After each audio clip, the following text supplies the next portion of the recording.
สวัสดีค่ะป้าโปสวัสดีครับวันนี้เรามาทำงานกับ GQ อีกแล้ว เป็นยังไงบ้างคะกับการมาร่วมงานกับ GQ อีกครั้งก็สนุกทุกครั้งครับ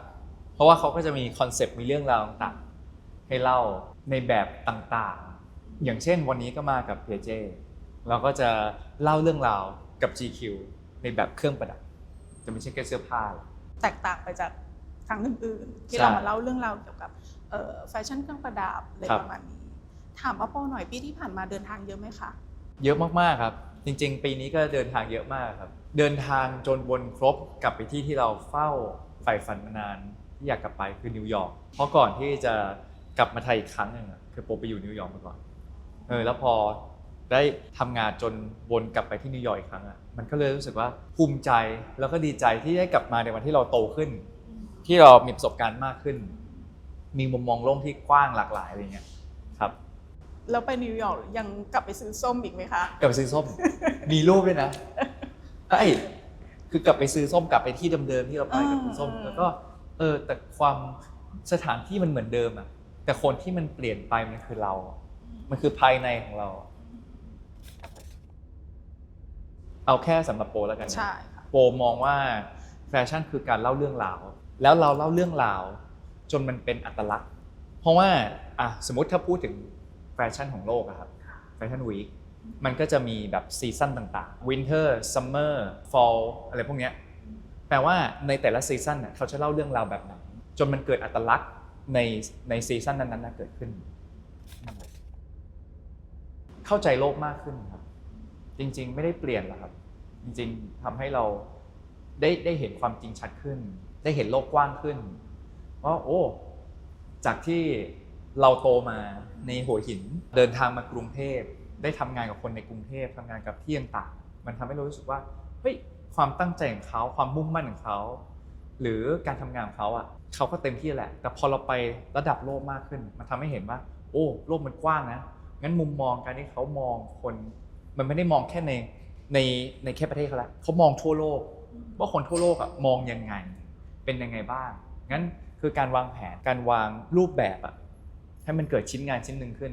มันต้องใช้ความตั้งใจและความพยายามและผู้คนทั้งทีมเยอะมากอันนี้คือสิ่งที่ได้เพิ่มเติม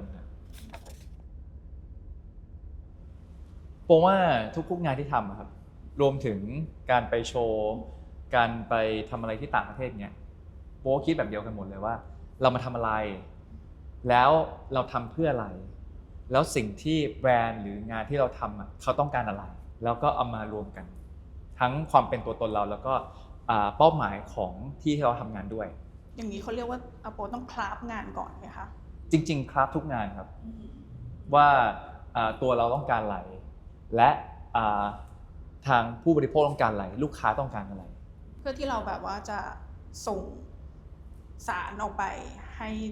ทุกคนว่าเนี่ยเป็นอาโป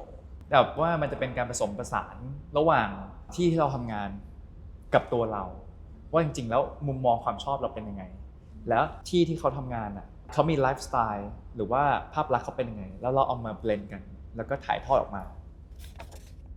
การเกิดขึ้นของความเปล่งปลั่งหรือว่าความงดงามหรือความละเอียดอ่อนหรือความงามสง่าเนี่ยมันเกิดขึ้นมายังไงบ้างอย่างเปียเจ้เนี่ยแค่เราเห็นด้วยตาเปล่าเนี่ยเรารู้แล้วว่ากว่าจะขึ้นชิ้นนี้ขึ้นมาเนี่ยมันไม่ได้ง่ายเพราะว่าเขาต้องสมมติกำไรที่โปรใส่เขาต้องหล่อขึ้นมาเสร็จปั๊บแล้วเขาก็ต้องมาขัดให้มันได้มุมได้รูปทรงแล้วเขาก็ต้องทำงานมือหรือว่าสิ่งที่เรียกว่าการแกะสลักเนี่ยให้มันเป็นลวดลายงั้นในแต่ละกำไรแต่ละอันเนี่ย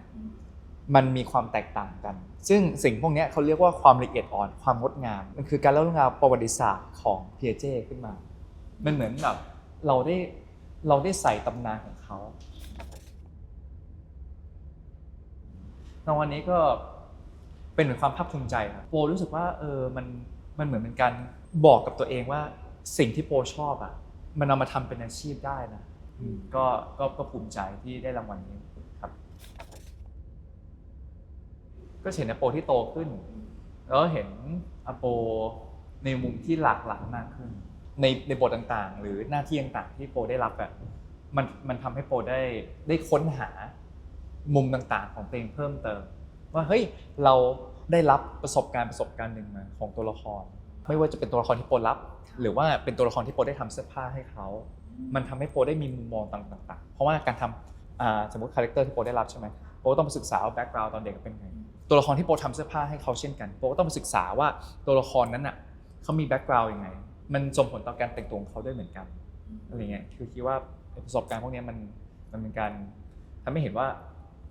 โปรในมุมต่างเป็นยังไงบ้างเติบโตยังไงบ้างนะครับ โอเค วันนี้ขอบคุณอโปมากค่ะ ครับขอบคุณครับผมขอบคุณครับ